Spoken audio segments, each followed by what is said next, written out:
and a very good evening to you all. This is Shifa ma'am, your English educator on Guide. So guys, today I have brought this video to let you people know कि अभी recent की 3-4 years में आप लोगों का IBPS PO mains में कैसा paper आता रहा है और आपको कैसे प्रिपरेशन करने की जरूरत है so that you can score 30+ marks in the upcoming IBPS PO mains 2022 exam, right, English section में। तो गाइज अगर देखो अभी हम 3-4 साल पहले की बात करें तो अभी हाल ही की अभी जो 3-4 ईयर्स प्रीवियस ईयर पेपर्स की अगर हम बात करें, एनालिसिस की बात करें इंग्लिश सेक्शन की, मॉडरेट लेवल का पेपर आता रहा है, इजी टू मॉडरेट पेपर आया हुआ है, ठीक है। उसमें 2 आरसी आते रहे हैं, रीडिंग कॉम्प्रिहेंशन, एक डुएबल होता है आरसी और दूसरा आरसी थोड़ा सा लेंथी और थोड़ा मॉडरेट लेवल का होता है, ट्रिकी होता है, ठीक है। तो ये 2 आरसी होते हैं। हमने जैसे कि आप लोगों को अप्रोच बताई है कि पहले आप जो डुएबल आरसी है उसको करोगे, क्योंकि मेंस एग्जाम में 40 मार्क्स की इंग्लिश आती है, 2 आरसी कवर करता है। तो सबसे पहले डुएबल वाला RC you will do it 1 गो, फिर उसके बाद सबसे पहले डुएबल आरसी करने के बाद फिर हम नेक्स्ट आरसी करेंगे, ठीक है।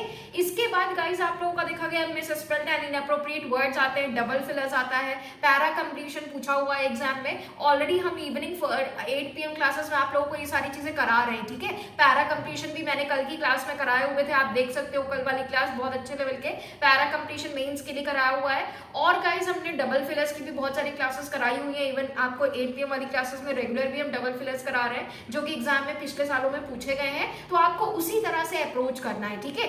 एरर स्पॉटिंग 5 मार्क्स में आता रहा है, 4-5 मार्क्स पे, वो ऑलरेडी हम लोग कर ही रहे हैं। एरर स्पॉटिंग भी डेली रेगुलर 8 PM क्लास में मेंस वाले में हम करा रहे हैं। तो गाइज ये सारी चीजें कुल मिलाकर आपको पूछ रहे, वर्ड स्वैप आ रहा है, वर्ड स्वैप भी ऑलरेडी 2 सेंटेंस वाला आ रहा है, ठीक है, क्योंकि प्री में सिर्फ 1 सेंटेंस देकर पूछता है। मेंस में यहाँ पे IBPS PO मेंस की अगर हम बात करें तो पिछले साल भी आपका जो वर्ड स्वैप पूछा था तो वो 2 सेंटेंसेस देकर पूछा था, एक फर्स्ट एक सेकंड सेंटेंस, और दोनों सेंटेंस में 3-3 या 4-4 वर्ड को बोल्ड में कर दिया और पूछ रहा है कि बताइए कहाँ पे कौन सा वर्ड स्वैप होगा।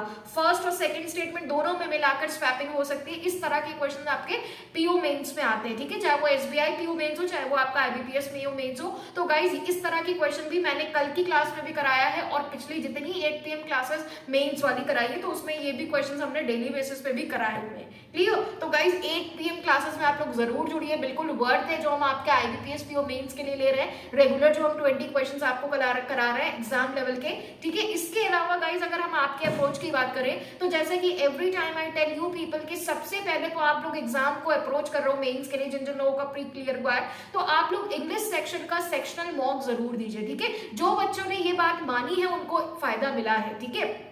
तो guys don't take English section for granted मत लीजिए, हल्के में मत लो इसको। और सभी लोग एटलीस्ट, क्योंकि 40 क्वेश्चन का सेट होता है इंग्लिश का आपका मेंस का, तो हम नहीं कह रहे हैं कि अगर रेगुलर आप डेली नहीं दे पाते हो तो कम से कम वीक में 3-4 आप इंग्लिश का सेक्शनल मॉक दे, जिससे कि आपको पता चलेगा कि किस लेवल पे आप हो। आप रेगुलर क्लास कर रहे हो, मेरी क्लास में रेगुलर आ रहे हो, लेकिन उसके बाद भी आपको प्रैक्टिस की जरूरत है। आप खुद से प्रैक्टिस कर रहे हो, उसके बाद आपको एक रियल एग्जाम वाली फीलिंग की अप्रोच की जरूरत है। जब आप 20 दिन 25 दिन इस तरह से डेली सेक्शनल मॉक इंग्लिश का दोगे तब आप 23rd डे, अगर आप 22 डेज इस तरह से कर रहे हो तो आप 24th डे को आपका एग्जाम है, तो 22 डेज जब आपने इस तरह से डेली इंग्लिश का सेक्शनल मॉक दिया, या डेली अगर नहीं भी दिया, मान लो एक दिन छोड़ एक दिन कर रहे हो, अल्टरनेट डेज भी आप दे रहे हो, 12 डेज आप इस तरह से कर रहे हो, तब जाके आप 24th डे को जब आपका एग्जाम है तो उस दिन आप इंग्लिश सेक्शन में अच्छा परफॉर्म कर पाओगे। समझ आई बात। अब दूसरी बात आती है अप्रोच की, कि हम क्या अप्रोच रखें कि हम इंग्लिश में अच्छे से कवर कर पाए, 30+ स्कोर कर पाए, राइट। तो सबसे पहले देखो आप एग्जाम में क्या कवर कर सकते हो। सबसे पहले एरर स्पॉटिंग कर सकते हैं, डबल फिलर्स कर सकते हैं, उसके बाद वर्ड स्वैप कर सकते हैं, मिसस्पेल्ड इनअप्रोप्रिएट वर्ड्स कर सकते हैं, फ्रेज रिप्लेसमेंट आया है तो वो कर सकते हैं। ये सारे क्वेश्चन हम पहले कर सकते हैं। उसके बाद दूसरे सेट में हम अपना रखते हैं आरसी, क्लोजटेंस और पैराजंबल, ये अपना हम सेकंड लेवल पे रखते हैं। तो पहले हम फर्स्ट स्लॉट में ये सारी चीजें कवर अप कर लेते हैं, फिर टाइम जो हमारा सेकंड स्लॉट का है तो टाइम को हम 2 स्लॉट्स में इंग्लिश सेक्शन के लिए डिवाइड कर लेते हैं। फर्स्ट स्लॉट में हम 1-2 लाइनर ये सारे क्वेश्चंस करते हैं जो मैंने अभी आपको बताया, और सेकंड स्लॉट में आप सबसे पहले आरसी करोगे। कौन सा आरसी करोगे? डुएबल वाला, जो 2 आरसी में से एक डुएबल वाला है वो आरसी करोगे। फिर उसके बाद अगर क्लोज टेस्ट देखो, अगर क्लोज टेस्ट डुएबल है, लग रहा है कि हम एक बार में कर ले जाएंगे, तो फिर क्लोज टेस्ट करो। क्लोज टेस्ट में देखो ये स्ट्रैटेजी चलती है कि पहले आपको एक बार कर्सरी ग्लैंस से पूरा पैसेज देख लेना होता है कि क्या सेंस दे रहा है, किस बारे में है, और उससे एक पता लग जाता है कि कहाँ पे क्या ब्लैंक पे आ सकता है वर्ड्स, ठीक है। तो गाइस सबसे पहले हम क्लोज टेस्ट में आपको ये रिकमेंड करते हैं कि जब आप एग्जाम में PO मेंस के एग्जाम में क्लोज टेस्ट अटेम्प्ट करेंगे तो वहां पे एट 1 को आप कर्सरी ग्लैंस से देखो, और ये चीज आप प्रैक्टिस करोगे कहां से? इंग्लिश के सेक्शनल मॉक से। फिर वही बात आई तो हम फिर पीछे आ रहे हैं कि इंग्लिश के सेक्शनल मॉक जो डेली आप दे रहे हो तो उसमें क्लोज टेस्ट में ये टेंडेंसी आपको ऑप्ट करनी पड़ेगी कि क्लोज टेस्ट आप देख रहे हो तो उसको कंप्लीट करने के लिए एक बार कर्सरी ग्लैंस से गो थ्रू करो, उससे समझ आने लगता है कि हाँ फर्स्ट ऑप्शन में ये बनेगा, सेकंड ब्लैंक में ये बनेगा, थर्ड में ये बनेगा, थोड़ी सी 60-70% चीजें क्लियर हो जाती हैं। और उसके बाद की जो बची चीजें हैं वो जब आप बिल्कुल डीप लेवल में जाओगे ना तो आपको वहां पे क्लियर होने लगता है, ठीक है। तो विद इन 3-4-5 मिनट्स आप अच्छे से क्लोज टेस्ट अटेम्प्ट कर पाओगे, क्लियर है। इसके बाद बात आती है आपका पैराजम्बल। पैराजम्बल डुएबल है तो उसको करिए,